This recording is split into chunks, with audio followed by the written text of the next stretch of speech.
there's no way that any African country can achieve the kind of progress that it needs without working with other countries. We cannot achieve it in isolation. And that is why we passed the African Continental Free Trade Area, so that our people can invest in each other's countries, our people can move freely amongst each other's countries. Ghana is actioning this. Recently, we have made visas to our country for all African passport holders free of charge. So any African traveling to Ghana does not have to pay for a visa. In doing that, we've introduced the e-visa system, which makes it more convenient for our citizens living in diaspora. No longer do you have to come from Middlesbrough or Birmingham to the embassy to come and apply for a visa. You just sit wherever you are and put in the application, and within 48 hours, the visa will be issued. Indeed, I had the honor of issuing the first visa. And the person who got the first visa when I pressed the portal is a Serbian. I later found out he's an oil rig worker. And so he arrived in Accra Airport, and then continued to Takra. They boarded a helicopter, and he's on the oil rig somewhere offshore in Ghana. And so that's an achievement we are all proud of. When the minister was talking, he talked about growth. One of the important things to look at with growth is what they call non-oil growth. Normally, when you are an oil producing country, for many oil producing countries, 90% of their growth is down to export of crude oil and gas. And so they've coined a term they call the Dutch disease. And so every country aims to have balanced growth. And so always you must look at the non-oil growth. It means if you take oil and gas out as a component of your growth, you must see significant progress. It means that your agriculture is working, your manufacturing is working, your digital and ICT are working. And like he said, we achieved more than 7% growth in non-oil. And so that's a very significant figure to look at to judge what the health of the economy is. And so again, we thank the economy team for what they're doing. The energy sector too is critical, and I'm happy to announce that it's stable. We have begun undertaking a total revamp of the electricity distribution sector. There are some areas where the transformers were installed 22 years ago, and for some of you, I'm sure that if you have homes back in Ghana, you go and you notice that in some places the power surges and you have brownouts and that kind of thing. The electricity is not stable. And that's because at the time you build a house, transformer there, and you had 100 houses in your vicinity.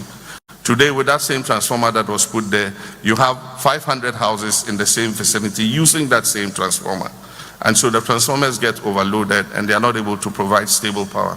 So we're overhauling all the transformers all over the country in order that power is stable for everybody. We inherited a debt in the energy sector of about $1.5 billion. And the Minister of Energy and the Minister of Economy, Finance have both been working together to pay down that debt. For instance, we had with ENI, which is one of the major players in our upstream energy sector, drilling for oil in the OCTP field. Their field is called the Sankofa field. We had a World Bank guarantee of $500 million. That's guaranteed payments to them for the gas that we consume. At the time we took over, that World Bank guarantee had been drawn down to zero. Today, through the hard work of the Minister of Energy and the Minister of Economy, we've built that World Bank guarantee back fully to $500 million. And so as a result of that, they have also expanded the amount of gas they are giving us, which we use to generate power. Recently, we've signed agreements with them and the Jubilee Partners. The Jubilee Partners, we've signed an agreement for them to invest another $2 billion in drilling new wells offshore Ghana in order to increase the amount of oil and gas that we produce. We've also signed with ENI to invest another 1.5 billion in the OCTP field to increase the amount of gas and oil that we produce. But there's a very interesting scenario. Normally, we produce the oil and we export it. And then we import finished products, or we import crude oil to refine. We are just about to make history again. We did it in my first term, but after we left office, it didn't continue. We are about to start to refine our own crude. And so,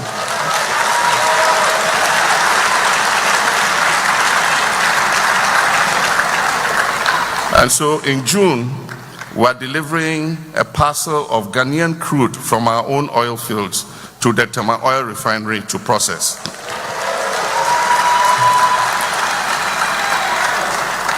And that is what we call value addition, because we process, we mine ores like manganese, bauxite, and all the other ores, gold and everything, and then we ship them out to be processed by somebody.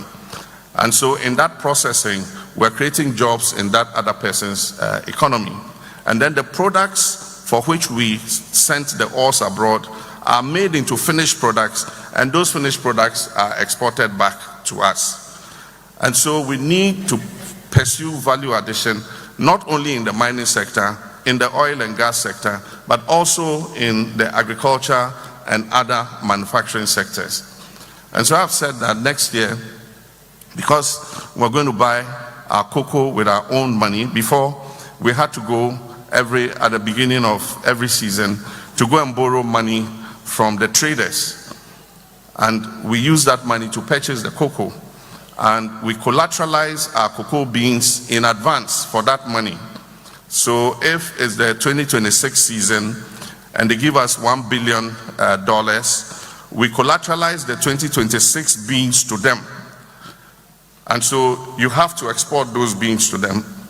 This year, the Minister of Finance, we've been trying to revitalize Cocoa Board. The Minister of Finance is going to allow Cocoa Board to float a bond by itself to raise the money that it needs to buy our cocoa.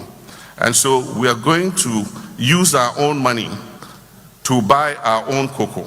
And I've said that if we use that money to buy the cocoa, it's not collateralized, 50% of those beans must be processed locally in Ghana.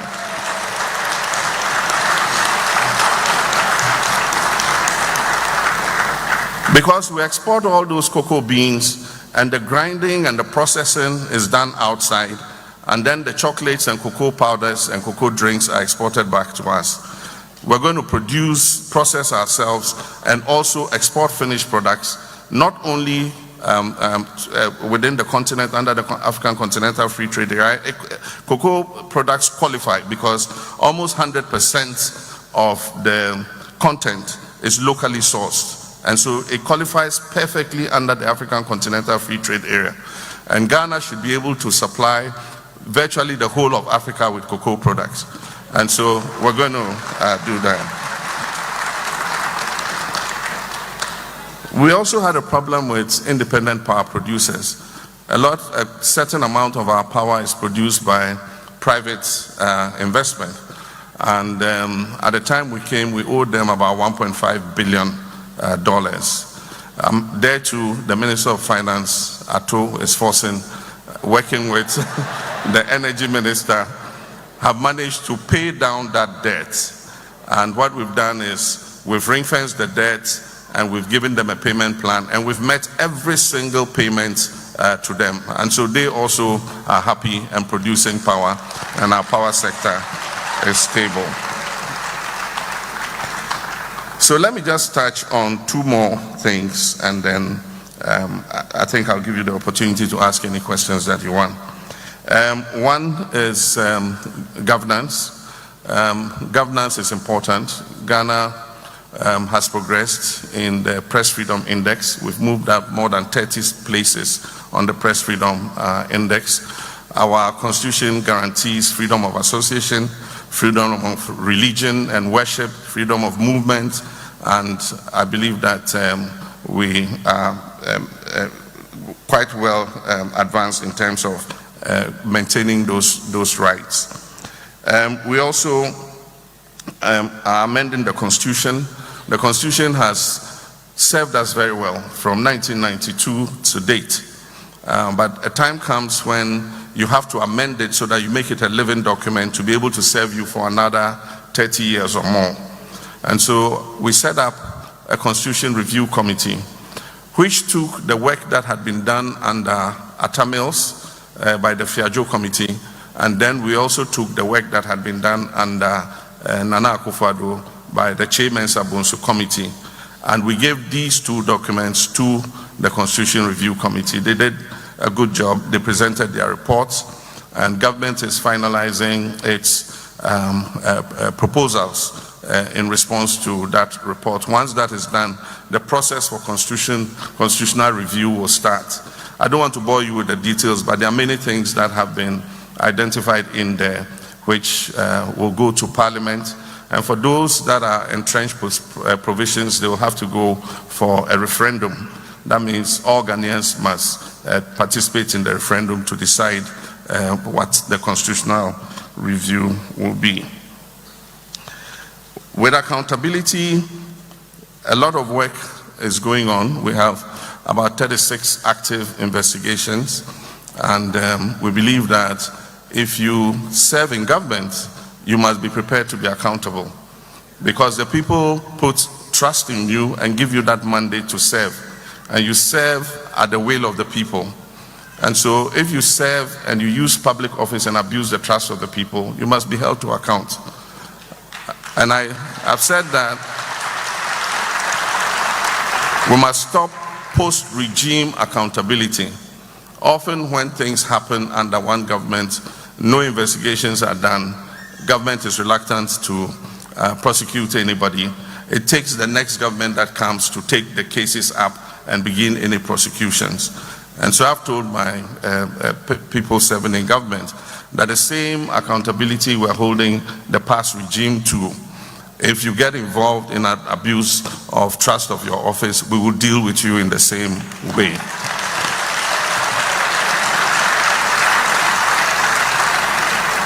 And Mayor in Tree, we say, Aba Yedebotechi, no Yedebeboba. Yes.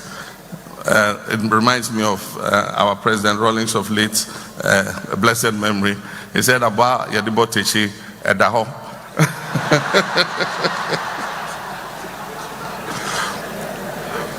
And so we're putting in place the structures, and the point is to do as much as possible to prevent corruption.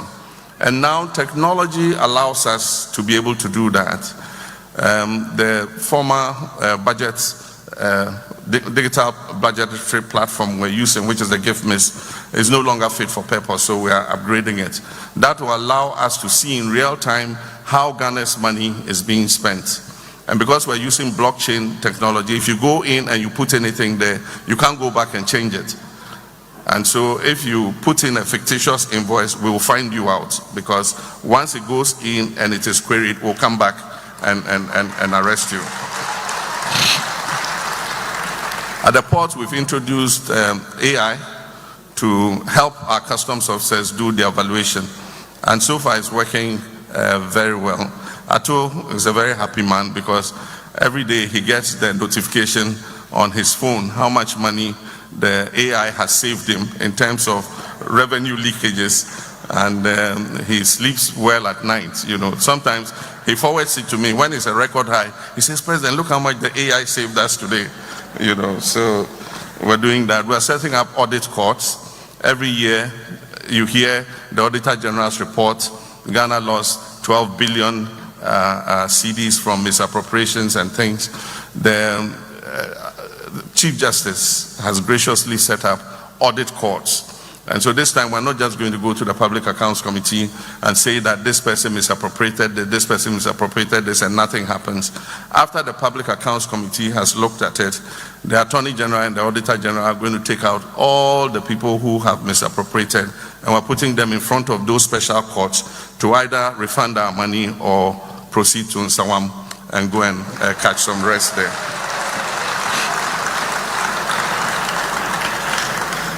And so as I wrap up, I can't not talk about environment. We still have a problem with illegal mining. Ghana was not called Gold Coast for nothing. Virtually everywhere in the country, if you dig, you will find some gold. The only regions I think haven't found any gold are Volta region, OT, and a few other regions. And I tell them that they are blessed that there is no gold under their land. And so if you go to Volta region, the forests are still beautiful, you know, the rivers are clean, you know.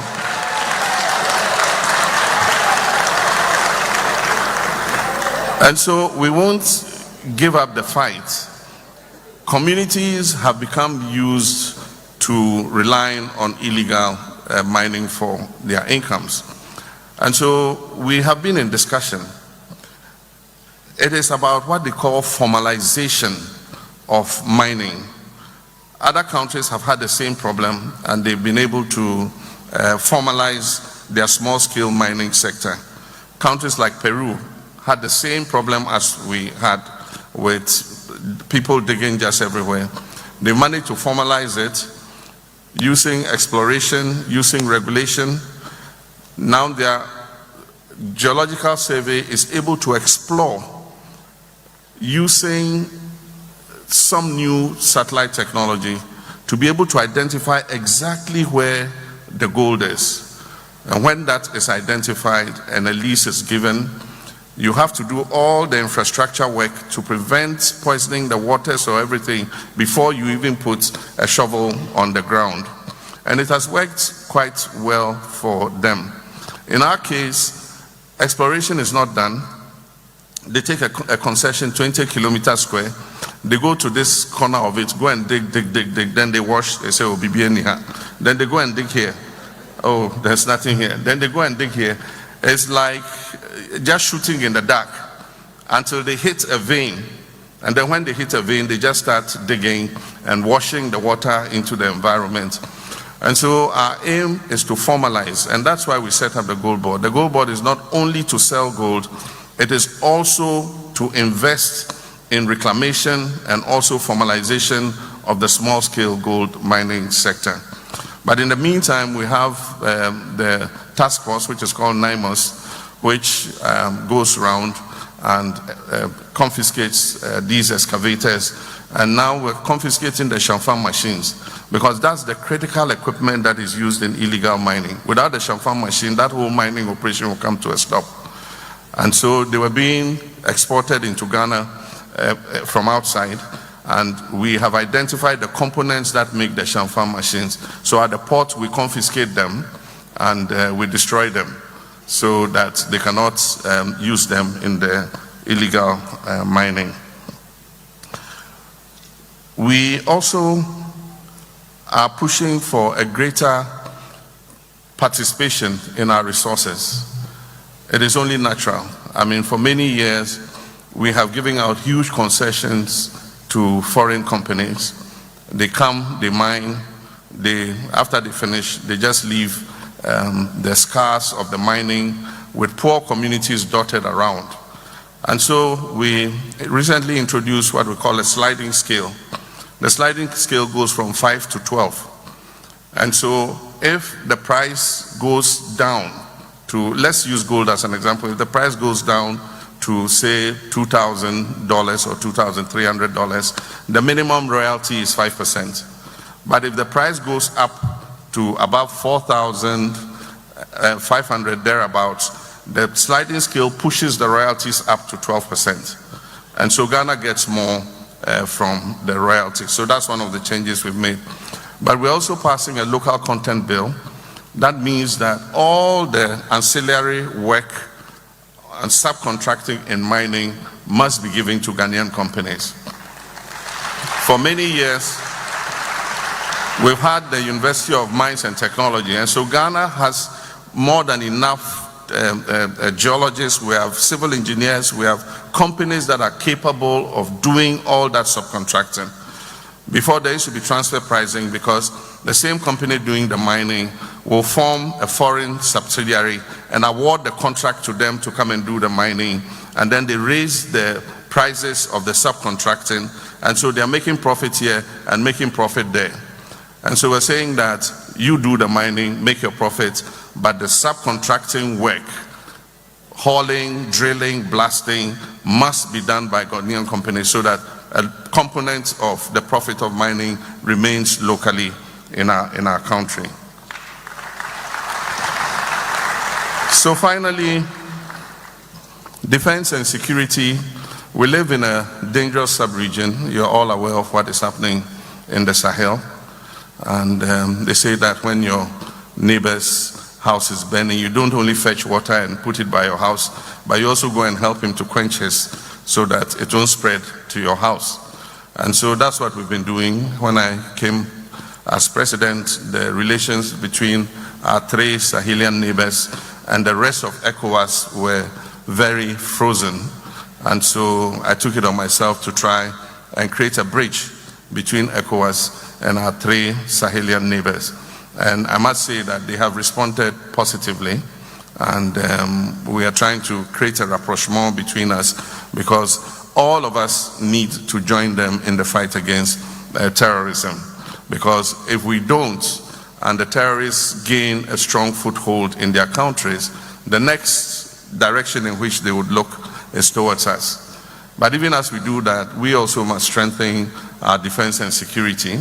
We found our army in a very dilapidated state. At the time I left as president, we had bought 3 new Casa 295 aircrafts. When I came back, only one was working. One had crashed. The other one was supposed to go for service. It hadn't been sent for service. Happily, I made the finance minister deliberately the acting minister of defense. And so anytime the soldiers send their bills, he pays quickly because he's their acting minister. So he's paid to repair the second plane that was grounded. We had 4 helicopters, the MH17 helicopters. One of them crashed.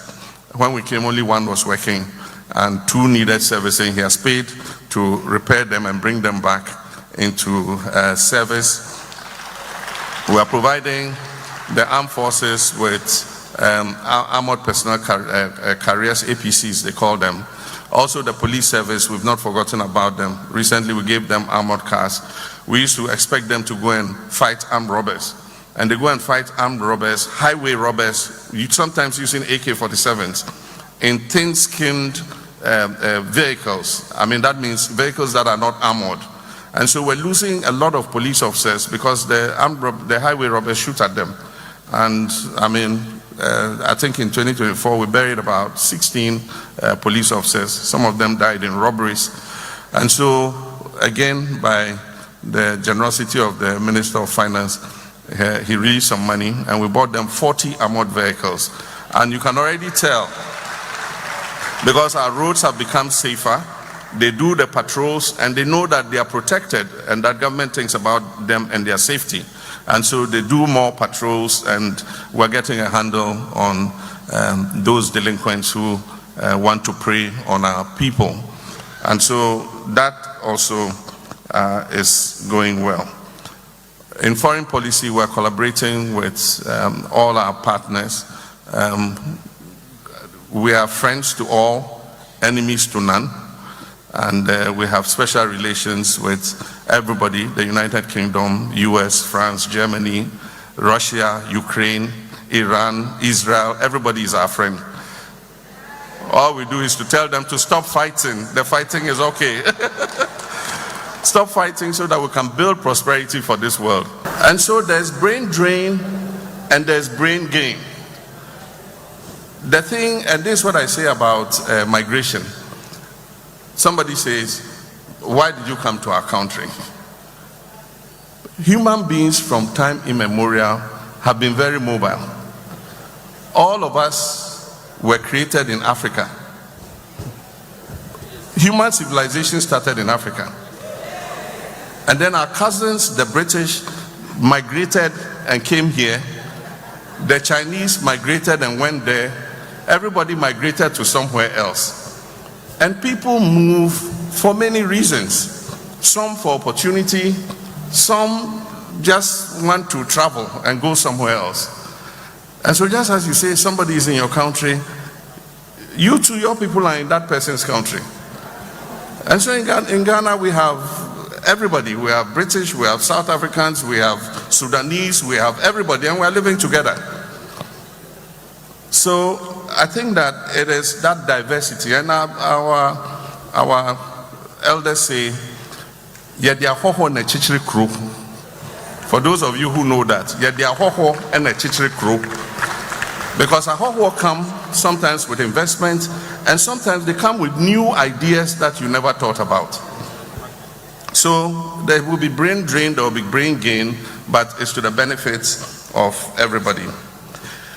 When we came, there were several state-owned enterprises, and I should have added that to my report. I'm pleased to tell you that a lot of the state-owned enterprises are turning around. That has been one of the major stumbling blocks on economic progress. Even while we are being disciplined and we're making sure that we're using the money properly, as chief executive of state-owned enterprises, and they go and make huge losses, and because they belong to the state, those losses are contingent liabilities on the public debt. And so now we focused on them. We have the state's interest accountability, whatever office, that supervises them. We found out that some state-owned enterprises had not presented annual reports or audited accounts for 7 years. I mean, who runs an organization like that? For 7 years, no audited accounts, no, annual reports. And so we've made it part of their key performance indicators. And so I've told the CEOs that by a certain date, SIGA has set the date, I think it's middle of this year. If you have not presented your audited account, you haven't presented your annual report, the road is your face, you go home.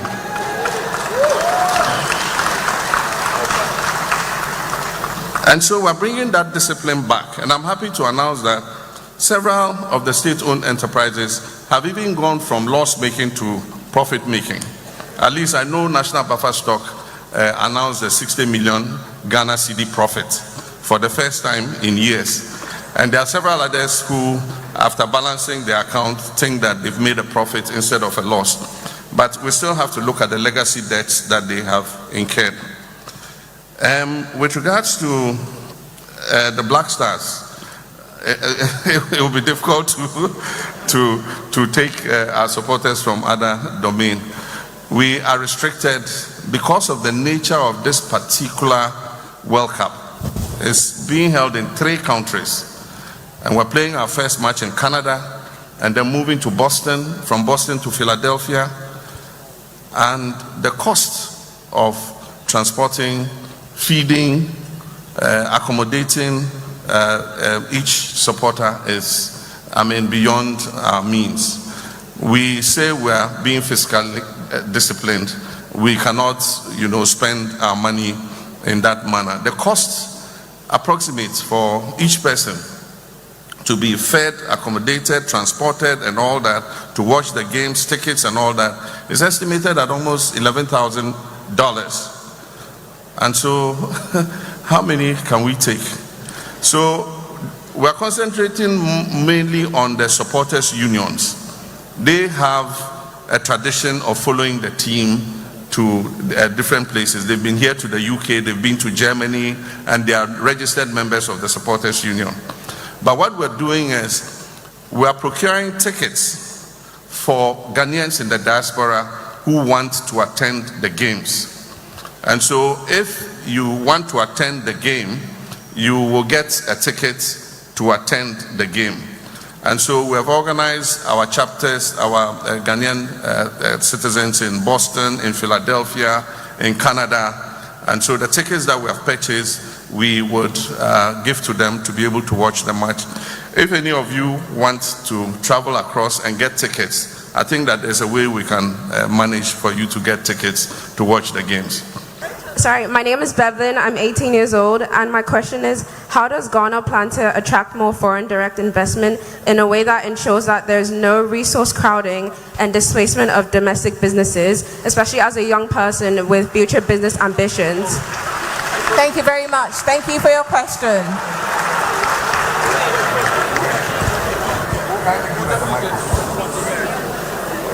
Slower. Sprish. I don't. You see,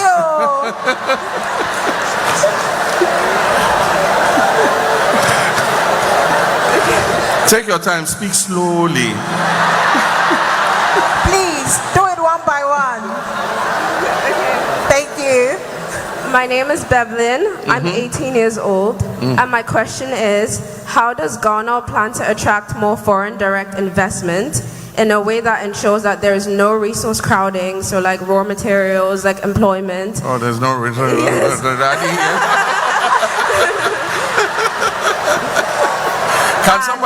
Can somebody say it in Ghanaian English for me, please? Okay. I heard, how do we attract foreign investment? Yes. So that the rest was Irish. So that the foreign businesses don't take away a lot of resources like jobs or like labor or resources. Yeah, thank you. And so that there is no displacement of domestic businesses. That foreign businesses come and they provide like cheaper products, like, I don't want to name some names, but they provide cheaper resources, and this displaces a lot of local businesses who might have more high cost of production. Thank you very much for your question. Thank you.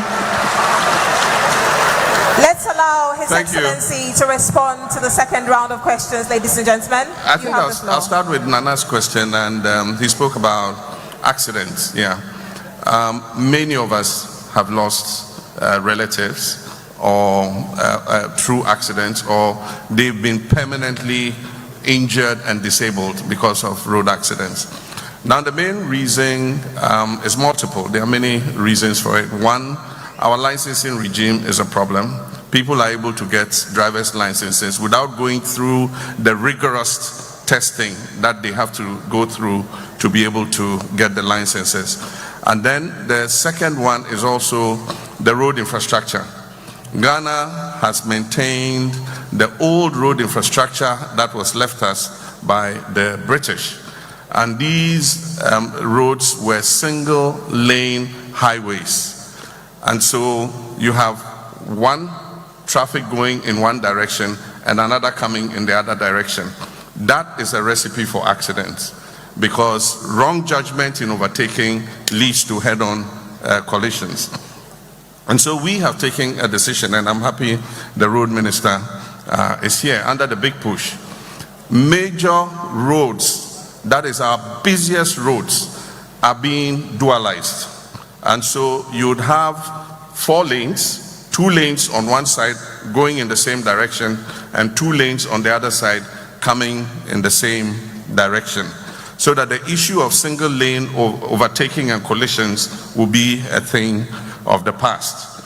And so the Accra, Winneba, Mankasim, Cape Coast, Takrady Road, which is one of our busiest roads, is being converted into a dual course highway. The Accra, Adan to Aflawo Road, which is another of our biggest roads, is also being turned into a dual course highway. But then the iconic one is the Accra Kumasi Expressway. And I'm pleased to inform our traditional ruler that work has actually started. We've given the 48th Engineers Regiment of the Ghana Army the contract to clear the roadway, and they've started. As I was leaving Ghana, they had cleared 51 kilometers of the road. And that new road is going to reduce the traveling distance between Accra and Kumasi from 270 kilometers to 198 kilometers. So one is going to be shorter, And 2 is going to be a 6-lane expressway. So there will be 3 lanes going in one direction and 3 lanes coming in the other direction. And in all the major towns, it's not going to go through any major town. It's bypassing all the towns. If you get to Asamankesi, there will be an off-ramp. You go on the off-ramp, you come under the bridge, and then you go to Asamankesi. If you get to Akimoda, you go off the off-ramp, and you go to Akimoda. If you get to Ofuasi, who's from Ofuasi, you go off the off-ramp, and you go to Ofuasi. If you get to, what do they call it, Bosomtri, you go off the off-ramp and you go to Bosomtri. So it's not going to go through any major urban development. And so you won't have people selling bread and other things along the road. At various stops in the road, there are going to be rest stops. And so there'll be a filling station, there'll be restaurants, there'll be shops, there will be guest houses. If you want to take a rest, you can go off the road, go and rest. You can use the washrooms, you buy your fuel, and then you continue. And so there will be rest stops along the road. Of course, it will be a tolled road. And so if you want to use it, you have to pay. If you don't want to pay, then the old, I was going to say snail-paced old road is still available for you. That one, if you want to take that option, that's for you. But if you want to go quickly, and it will take you 2 hours to go from Accra to Kumasi instead of current 5 hours that you take. And so I believe that working on the road infrastructure will reduce the accidents, but we also are tightening the licensing regime so that people who go behind the steer, we know, have the capacity to take people from point A to point B.